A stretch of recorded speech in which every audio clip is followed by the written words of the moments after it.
very good evening. Welcome to the very first Talking Pints. I may or may not have taken that name from somewhere else, but anyway, we're gonna roll with it. This is our foray for Demolition Hub into speaking to suppliers, to contractors that we work with, that we know in the industry on a more relaxed setting. So I'm pleased to say I have my pint of Guinness with me. Hang on a second. Oh, that's good. I'm in Derbyshire. I was with a contractor today, a very well-known contractor, and I thought, why not while I'm here, I shall talk with Jack Miller, one of the directors of leading PRP, safety wear, and anything else you could imagine, company Fireflux. We're going to have a little chat here, watch this space, and I hope you enjoy our very first issue of Talking Pints. Thank you.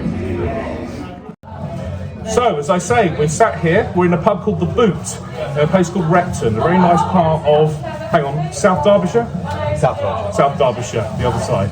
Up to North Derbyshire next week for Hillhead. We're in South Derbyshire today. I'm sat here with Jack Miller. Hi folks, how you doing? He's a gentleman. Jack's supported us at the British Demolition Awards. Jack and his company are also bronze sponsors at this year's British Demolition Awards. Now Jack, I wanted to catch a pint or two with you. Of course. Probably a few more. Within your industry, I mean, I get emails on LinkedIn messages daily from companies offering PRP. What PPE, excuse me, PRP, something that's totally different. Something to do with blood regeneration, isn't it, or something? PPE. Yeah. What makes you guys different? The thing is, a lot of PPE suppliers sort of ship from abroad. We tend to keep it quite close. We use your UK manufacturers. Oh, okay, that's interesting. So you don't go to China or the Far East? No. We ship direct from UK manufacturers. A lot of companies don't offer the in-house bespoke sort of embroidery and the printing side. So the thing is, with a lot of companies struggle with the turnaround. And because it's all done in-house with us, if something's needed urgently by a customer, we can push that through. So that's another aspect we offer. Well, that's something, just to interject there, I've needed a high vis from you for one of our brands. We had a couple of extra guys going, and you did it, literally within 48 hours. Yeah, the good thing is because we're a sort of a family business, a team, is everybody gets along so well. So if something needs to be pushed through for a customer like yourself, we've got a site visit which we need people for. We can push it through. We can jump over hoops to make sure it happens. The other thing is price. Because we're only a small company, well, I say small company, we're sort of a medium company now, our overheads are massive. When you go to your bigger competitors, they've got a lot of wages, they've got a lot of fuel, they've got, which obviously going up now, they've got a lot of company vehicles, they've got premises. With us, we tend to keep everything in-house with a smaller team, so that we can keep price to a minimum. In the industry, especially demolition aggregates, logistics like that, price does matter. It does matter. A margin to companies who are purchasing matters as well. People don't want to be out spending £12-13 on a polo shirt, whereas we can cut costs for them. We also offer an in-house delivery service. So if something is needed next day, one of the lads will do it for you, or one of the lads or the ladies. If they have that extras, can you really do it for me tomorrow? Exactly. You will make exactly. We even the accountants, the ladies. Bloody brilliant. Say to all our company vehicles are insured for anybody in the company. Good to hear. If we say to the lady, even Stacey or whoever it may be, can you jump in the van? Not a problem. They'll go if it means keeping the customer happy. You need that in a small business. You really do. Everyone, you and me, is putting our sleeves up exactly. and making it happen. It's good to hear. So effectively, we set out originally to do PP and fire safety, and we looked at what our group of companies required to start the business up, and sort of thought, actually, we need to start out to PP and wear. So I'm still here with Jack. We are talking too much. We're not going through our drinks very, very quickly, but we're having a great chat, a lovely informal chat about the workings of Fireflux. I've used them, my brand have used them, and certainly many contractors and who are your customers? Our database is forever expanding. To be fair to the marketing team in Emma and Moira, they're brilliant. Now look at the contract for Euro car parts potentially. Oh wow, huge! Which will sort of make the business huge. We sort of supply a pallet line, DHL at the moment as well, which are our logistics company if we can't deliver it ourselves. But we do supply sort of your one-man bands as well. Your the plumber who walks to the door. Yeah. Set up his own little business, wants to make a name for himself. Yeah. But we try and cover everybody. The thing is now in the industry, especially with workwear, appearance does really matter. Just because it does. Pricing a job up in a tracksuit bottoms and a t-shirt as opposed to pricing a job up in your work trousers, your smart polo shirt with your logo on. It does really matter. So we try and cater for everybody. Well, obviously you've invested in us, the British Demolition Awards. Yep. You are one of the key sponsors. You'll be there once again in Leicester this year. Nice and local. Not far away from you this year, is it either? You love Brighton. We all love Brighton. So, other than using outlets like ourselves, and you've done consults with the magazine Demolition Hub, how do you market yourself? How do you get yourself out there to the local Derby community and the UK community? On this one, Ben, I've got to be completely honest with you. I rely on Emma and Moira, and we are looking to invest more money in marketing. The path you put us down was brilliant because it got us in front of the right industry. Especially from my background, I know what I'm talking about. I know what these guys are buying. I know what they're looking to achieve. But in terms of marketing, I'm a little bit older now. I'm 28 years old. However, the new girl. A little bit older, he says. He just said he's 28. But the new lady who's a marketing. Are you younger than me? The new young girl who's on marketing is actually a graduate from Notts Trent, and is Moira? Moira. I had a Zoom with her. I was with you as well, actually. A couple of months ago, we had a Zoom. She's brilliant. And the thing is with marketing nowadays, you've got to look at it from an up-to-date modern perspective, and the sort of the promotions and the deals of the day and the customers we have come through. The way she promotes them helps promote us. Because I've got a big thing that, especially in marketing, the more you promote somebody else, the more they'll promote you as well. So scratch your back, you scratch mine. Exactly. That's it's a likability factor as well. Of course, and that's what you need. And getting in front of the demo hall was a big thing for us. The thing is now the way that health and safety is going in the industry, the requirements are getting sort of harder to live by, which is understandable. With things like asbestos removal as well. DEA on everybody's back, PPE, where the whole industry in health and safety is moving up and up and up. And do you have asbestos clients? We do. I asked that. We have a magazine called Asbestos Hub. Check it out, theasbestoshub.com, quarterly asbestos industry magazine. Actually, I'm speaking at an event tomorrow. I don't know why I'm throwing this in, but I think I may. Whether it gets cut or not, we'll see. I'm speaking at an event called Asbestonomy tomorrow, so I'm really looking forward to seeing a lot of the industry there. Jack's just told me he sorts out a lot of the industry. Fingers crossed we can get in promoting to the rest of the asbestos industry that we represent and we push ourselves out to. Gosh, yeah. I mean, we're looking at a new client now. Give them a shout. Oracle Asbestos Solutions. I know Oracle very well. Who are you dealing with at Oracle? Jessica Thompson. We like Oracle. Oracle are coming to the awards. They'll be at the British Demolition Awards this year. I'll speak to them as well then. I'll give them a call.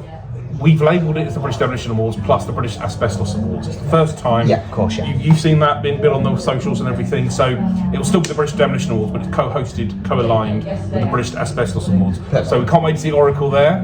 And well done, Wayne, for getting them on board. Another new client. Well done. Yeah, great company. We according used to use them a lot actually. A lot of them. All I remember was working at Gordon sending purchase order after purchase order after purchase order. To Oracle. We used to really get on with a great company. React Environmental Solutions in Birmingham, sort of young guys out now. 10, 15 companies we deal with in the admin company. Someone comes to you, please, far be it from me to tell you how to run your business. Someone comes to you and says, I want high visits done. What's the quality? How do you do? Do you do a trial? Do you do a few and show them what it's like? Do you show other people? How do you showcase it? We don't use it. Of course we do. Yeah. Well, what we tend to do, if it's especially a large company like that, when it's going to be a larger order, the last thing we want to do is buy a product that someone's not going to be happy with. And so effectively, what I tend to do is go to meet the company. I don't go to meet the company to say, this is the order this is what you're trying to order. When I go to meet somebody, it's a sort of I try and get a grasp of what they're trying to achieve from a new supplier. There's a reason. There is a reason they're looking elsewhere. There's a reason looking elsewhere. A company that's been established for years and years and years. If they're looking elsewhere, there's got to be a reason. And there's always a reason, whether it be service. It might not be price, it might be service, it could be delivery time, it could be turnaround, whatever it may be. But I tend to go and sort of get a grasp of what they're trying to achieve from Fireflux. It's not about products, it's not about price, it's not about service. It might be the turnaround. But the products we offer, there's so many products out there. Somebody says I want a t-shirt, there's 1,000 different brands, there's 1,000. But we can look at the right garments for the right company. What I've sort of got a grasp of now is what different companies require. A lot of companies say, right, I need something that's going to last a week, whereas a lot of companies say, something that's going to last a year. There's always that middle ground that's going to save you on price and service and quality. So it's about helping. I always like to sort of help the supplier, help the customer. If they know what they want, great. If they don't, then you've got the ability to guide. The thing is, a lot of customers think they know what they want. However, they can save money on product and price and quality with a bit of guidance. And we get a lot of great feedback from customers that turn around and say, "Actually, Jack, you was really right." And that's sort of how we run a business. We run my customers are my customers, my customer friends. We look after them. We try and look after them as best we can. If someone's disappointed, somebody in the warehouse or somebody's getting a bit of a telling to. But no, they're all the staff are great, and all of our staff know exactly what our customers want. I haven't got to rely on myself to go to a meeting. I can rely on Luke, I can rely on Karen, whoever it may be. I can say, right, go and meet. It's good when you can, isn't it? It really meet is. the customer, Really is. understand what they're trying to achieve, come back to me with an idea, we put it forward and we go from there. Jack, we're close to the end, I'm sad to say, although we're off camera, I'm sure we'll continue this. A couple of last things. Firstly, you mentioned high-vis t-shirts, you mentioned polo shirts, you mentioned a cacophony of different products. What, if you've got anything, or if you can even tell me, have you got on the horizon that's coming out, something a bit different? What products are coming on the market the next month? Or Big thing you'll find, Ben, you'll be down this route yourself at some point, is at the moment sustainable workwear and recycled workwear. We've got a few companies come on board that are sort of going green and looking at sustainability, and a lot of companies now are requiring the recycled products. I could put it on your back now and you wouldn't have a clue. It's, for example, the Regatta has just bought a new recycled 19 bottles of plastic. wow, Makes a fleece. yes, and it would be like any other fleece you've ever You wouldn't have a worn. clue you've got on your back. That was a bit more expensive, but the industry, the way a lot of industries are going is that's the way it's going to go, unfortunately. It's saving the planet, isn't it? That's the thing. Yeah. Sustainability is a big thing. It's important to a lot of people, so if you can offer that. Yes, that's one thing we have sort of tried to. So rather than product, it's more procedure that you're looking into. Exactly, and a way of industries. A lot of people use it as a promotion point. It can be a promotion point, but at the end of the day, it's a great deal as well. But the way things are moving is that a lot of garments and products are being pushed out because the sustainable and the recycled products are coming in cheaper as well, especially the PPE industry, especially. So it's going to be a great thing, and I look forward to the suppliers bringing out more and more and more. Jack, you're pretty much, as far as I'm concerned, I think I'm right in saying this, the face of the actual company itself. You're the figurehead, you're the one that's out there, here, there and everywhere. Tell the viewers, what are you about? What's your story? What's your life? What are you into? What's your interest away from Fireflux, away from... Well, I've only got one interest at the moment, I'm afraid. Partner is 20 weeks gone. Oh, congratulations. Found out this morning. This morning? This morning. No, we didn't find out this morning, we went for a scan this morning. Can we get him another drink? So we went this morning for the 20-week scan, and that's sort of taken over their life as much as work is. Trying to keep out of the office every now and again to go to the scans and things, but other than that, it's just work. Oh, congratulations. Trying on to keep that. a bit of golf in there as well where I can. Oh, rather you than me. Oh, not a big fan of golf? Believe it or not, no. Something everyone tells me I should do, business. You know what? And all that. I was the same. I'm not interested. I've no interest. Snooker can give me any other game, but I can't. See, I did the same when I was younger. I started playing golf, and I was on the golf course. I'm not a big fan of it. Start playing well, you will never look at the sport ever. Oh, crikey. Ever. Okay. I can assure you that. Ollie started playing as well, so a few knots of golf. Yeah, well, no. I love sport, watching, play anything, but golf. I tried it. We had the first ever awards at the Belfry. Yeah. So before the Belfry, we were having a golf day, and we did have a very successful golf. Sorry, the day after, but a very successful golf day. I did a couple of lessons. Couldn't do it. Couldn't hit. Don't go. What I'll say to you in golf is one thing I used to play quite well. We've got a pearl of wisdom coming here. Don't go and have lessons. Just go to the range and hit balls. So that's how I. Not the range, the consumer store that sells consumer goods. Not a good idea. Presumably. Not a good idea. Right, just to clarify, 100%. for legal reasons, don't go to any well-departmented Go to the driving range superstore. and just hit balls. Just try and enjoy it. And we started taking holidays. Useless, sorry. But it's an enjoyable sport. So yeah, at the minute it's just work, back. I'd say I do too many chores, but I don't. Unfortunately, the wife still does the party. The wife to be. The wife to be. The wife to be, and then other than that, it's just a bit of golf here and there. So. Well, you guys can find out more about Fireflux at the British Demolition Awards on the 2nd of September this year at the King Power Stadium in Leicester. Jack, really enjoyed that. Thank you very much for your time. We'll stay in touch as we always do. We'll have a few more drinks now, I won't lie. It's your right. And probably. I hear that often. Jack, been a pleasure. Thank you. Thanks for your time.